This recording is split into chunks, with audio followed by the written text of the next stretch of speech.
अस्सलाम वालेकुम मेरे प्यारे दोस्तों, क्या हाल है? खैरियत है? ठीक है। अब मैं दो हाथों से इसलिए सलाम करता हूँ कि इधर से करता हूँ तो सारे कहते हैं आप उल्टा कर रहे हैं क्योंकि आपको उल्टा नज़र आता है, और ये करूँ तो ये असल में मेरे लिए उल्टा है, आपको ये सीधा नज़र आएगा। इसलिए मैं दोनों हाथों से ही कर देता हूँ। तो फिर आप मुझे लोग कहने लगे जी कि आप दोनों हाथों से ना किए करें, एक हाथ से किए करें। बहरहाल, तो कैसे हैं? खैरियत है? आज हफ्ता है और 21 तारीख दिसंबर है। ये जो 19वां साल जा रहा है हमारा, 2019 के इख्तिताम शुरू होने वाला है। और आपसे मैं बात करूंगा आज की कुछ ताज़ा तरीन और एक नया यू टर्न जो है मौजूदा हुकूमत ने फिर ले लिया है, उस हवाले से भी थोड़ी सी बात करूंगा। तो सबसे पहले तो है कि कूलू लिन्ना से हुस्ना, ये दोस्तों एक आयत है। इसका मतलब है कि आप अच्छी बातें करें, लोगों से अच्छी बातें करें, ठीक है, जिससे लोगों को कोई फ़ायदा हो जाए, और खामखा किसी की बुराई ना करें। इस तरह की ये चीज़ें हैं। अब हम लेकिन फिर भी कोई अच्छी चीज़ें हम करते हैं तो किसी को थोड़ा सा फिर भी बुरा लग रहा होता है। बात यह है दोस्तों, आज की ताज़ा तरीन ये है कि आज एक तो ये है कि मरीम नवाज़ साहबा ने लाहौर हाई कोर्ट में दोबारा जो है वो एग्ज़िट कंट्रोल लिस्ट से नाम निकालने के लिए दरख्वास्त दी है, और कहा है कि जी मैं वालिद को 6 हफ़्तों के लिए, 1.5 महीने के लिए मिलना चाहती हूँ, क्योंकि मेरे वालिद साहब की तबीयत ख़राब है। और उस दरख्वास्त में लिखा है कि भाई जिस तरह पहले मेरी वालदा का नुकसान हुआ और मैं केसों में इधर थी और उधर वालदा फौत हो गई, तो वो गम मुझे अभी तक है। तो मैं नहीं चाहती कि नवाज़ शरीफ साहब जो है वो उनके बकौल, उन्होंने कहा जी बिस्तर मर्ग पे हैं तो मैं उनके पास जाना चाहती हूँ। तो ये केस अब लग गया मंडे वाले दिन मंडे को, 23 तारीख को। तो ज़्यादा उम्मीद है कि इंशाल्लाह ये मरीम नवाज़ साहबा की ये जो जेनुअन मैं समझता हूँ कि जेनुअन जो दरख्वास्त है ये मानी जाएगी और सुनी जाएगी। हुकूमत ने उसको जो है ना, सिर्फ हुकूमत भी मानती है कि ये बड़ी जेनुअन चीज़ है, लेकिन वो इसलिए इसको नहीं निकालना चाहती कि लोग ताने मारेंगे।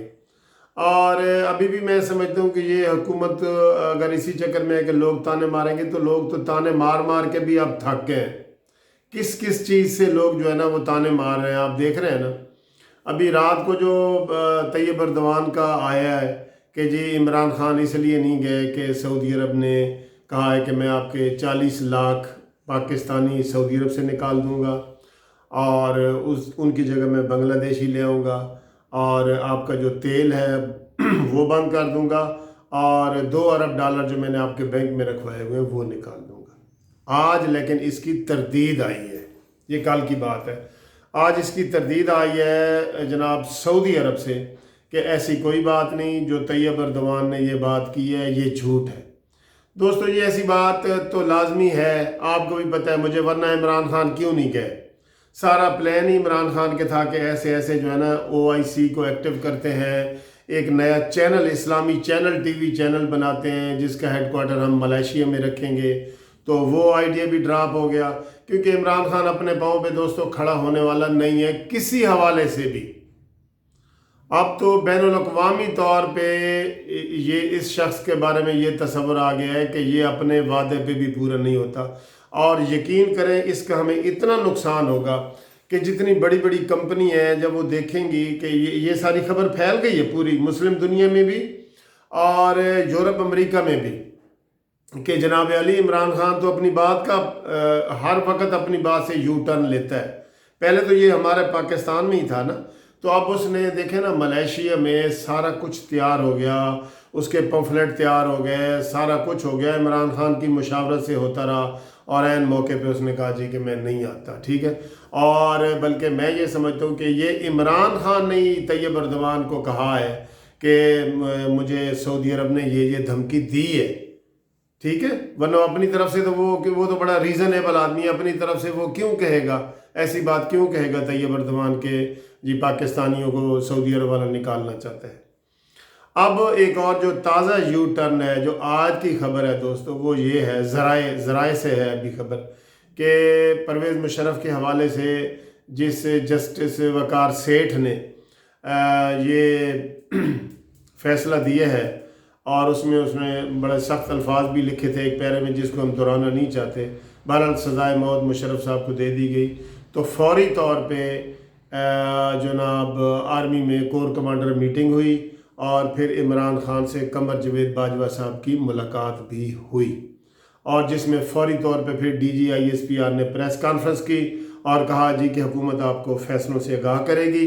और उसके फिर फ़ौरन बाद फिरदौस आशिक अवान और मंसूर अली ख़ान अटारनी जनरल और शहजाद अकबर जो मेरी तरह गंजा है, तो उन्होंने प्रेस कॉन्फ्रेंस की कि हम इस जज के ख़िलाफ़ रेफरेंस दायर करेंगे, ठीक है। लेकिन आज इसी के ऊपर एक यू टर्न आ गया है कि आज की ये खबर है कि उन्होंने कहा जी कि हम रेफरेंस दायर नहीं करेंगे। इसकी वजह दोस्तों ये है कि जितने भी हमारे सीनियर वकला थे, जज्बात में तो सब ने पहले दिन तो बातें की हैं, लेकिन अब जब ठंडे दिल से सोचा गया तो उसमें यही निकला कि किसी भी जजमेंट के हवाले से अगर कोई जजमेंट बिल्कुल ही गलत हो तो सिवाय रिश्वत लेने के इल्ज़ाम में, मैं कह रहा हूँ रिश्वत लेने के, बाकी जजमेंट अगर गलत हो, सेक्शन गलत दिया गया हो, सज़ा 10 साल बनती है 20 साल दे दी गई हो, ये तो उसको अपील में रेक्टिफाई ठीक कर दिया जाता है और उस जज के ख़िलाफ़ कोई कार्रवाई नहीं होती, सिर्फ पैसे लेने के जुर्म में होती है, बाकी नहीं होती। तो वो इन्होंने आज कहा है, उनको सीनियर वकीलों ने सब ने कहा है कि ये रेफरेंस जो है ना आपका कामयाब नहीं होगा, एक बात। दूसरी बात, तमाम वकला की तंजीमें जो है ना वो डट गईं, उन्होंने कहा जी वकार सेठ के ख़िलाफ़ रेफरेंस की हम मुखालफत करेंगे। ये आसिफ सईद खोसा साहब के रेफरेंस में हमारे पाकिस्तान बार काउंसिल के जो वाइस चेयरमैन हैं सैयद अमजद अली शाह साहब, उन्होंने कहा है कि ये रेफरेंस हम किसी सूरत भी कामयाब नहीं होने देंगे, ये गलत है, ये विक्टिमाइजेशन है, दबाव है, लिहाजा उन्होंने इसको जो है ना वो मुअत्तल आज उन्होंने कह दिया कि हम ये रेफरेंस दायर नहीं करेंगे। और दूसरी दोस्तों, आज जो है नए chief justice of Pakistan justice Gulzar Ahmed ने हलफ ले लिया है और ये जज जो है 2 साल तक रहेंगे, 2 साल तो 1 महीने तक, यानी कि 1 फरवरी 2022 में ये रिटायर हो जाएंगे। और आज इमरान खान ने और कमर जावेद बाजवा साहब ने मुलाकात भी की है, तो अगर ये मुलाकात फार्मल हो चाय वगैरह पे तो उसकी तो कोई बात नहीं, लेकिन अगर बाकायदा मुलाकात की गई है जिसमें कमर जावेद बाजवा साहब बैठे हैं जिनका केस अभी समझ लो कि चल रहा है, क्योंकि 6 महीने के वो मशरूत तौर पे chief of army staff declare हुए हैं, तो ये इस मुलाकात पे आप इतराज़ भी कर सकते हैं कि ये मुलाकात ठीक नहीं है, क्योंकि उनका केस चल रहा है कि चीफ ऑफ आर्मी स्टाफ का चीफ ऑफ जस्टिस पाकिस्तान के साथ, ठीक है। तो ये इमरान खान की मुलाकात भी अलहदा जो है वो भी कोई नहीं है, लेकिन रस्मी तौर पे अगर गैर रस्मी तौर पे हुई है तो ठीक है, अगर बाकायदा हुई है तो ये मुनासिब नहीं है इस तरह की मुलाकात, ठीक है। तो दोस्तों, ये कुछ चीज़ें आपके साथ में गोश गुसार करनी थी। तो हम तो मौजूदा हुकूमत को ये कहते हैं कि होश के नाखुन लो, अवाम बेचारी की महंगाई को ख़त्म करो, कोई काम करके दिखाओ, तर्जमानों के अलावा भी कोई और बंदे की भी नौकरी दे दो। 1 करोड़ नौकरियों का वादा किया था, वो अभी तक तो 1 लाख भी नहीं मिली और 1.5 साल हुकूमत का गुजर गया है, ठीक है। तो इसलिए हुकूमत अपने काम पे तवज्जो दे। बुज़दार का मसला उसी तरह पड़ा है, बुज़दार को यहाँ से फारिग करो, नया जो है ना एडमिनिस्ट्रेटर यहाँ पे लाओ, ताकि पंजाब भी जो है ना वो मसाइलिस्तान बनता जा रहा है। जो सड़क टूटी हुई है वो टूटी हुई है, और ये फ़याज़ुल हसन चौहान, फवाद चौधरी, फिरदौस आशिक अवान, मुराद सईद का भी आपने सुन लिया होगा कि उसके वालिद जनाब वो गिरफ़्तार पड़े हैं ऑस्ट्रेलिया में। इसके ऊपर मैं अलहदा एक मूवी बनाना चाह रहा हूँ, वो इंशाल्लाह इसके बाद बनाऊँगा कि वो क्यों गिरफ़्तार हुए और मुराद सईद का इसमें क्या रोल है। तो आज की ये ताज़ा ख़बरें हैं जो आप तक गोश गुसार करनी थी। जो लोग इंतज़ार कर रहे होते हैं उनको मेरा 2 हाथों से सलाम है, और जो इंतज़ार नहीं कर रहे होते उनको 1 हाथ से सलाम है। चैनल आप सब्सक्राइब कर रहे हैं, करते रहें। इंशाल्लाह हमारा ये 40,000 मुकम्मल होने वाले हैं, तो अगले महीने जब 50,000 मुकम्मल होंगे हम इसको सेलिब्रेट भी करेंगे, تب میری 8 جنوری کو سالگرہ آ رہی ہے، تو ہمارے قانونی ٹی وی چینل کی بھی سالگرہ ہوگی۔ یہ دونوں سالگرہیں میں آپ کے ساتھ منانا پسند کروں گا۔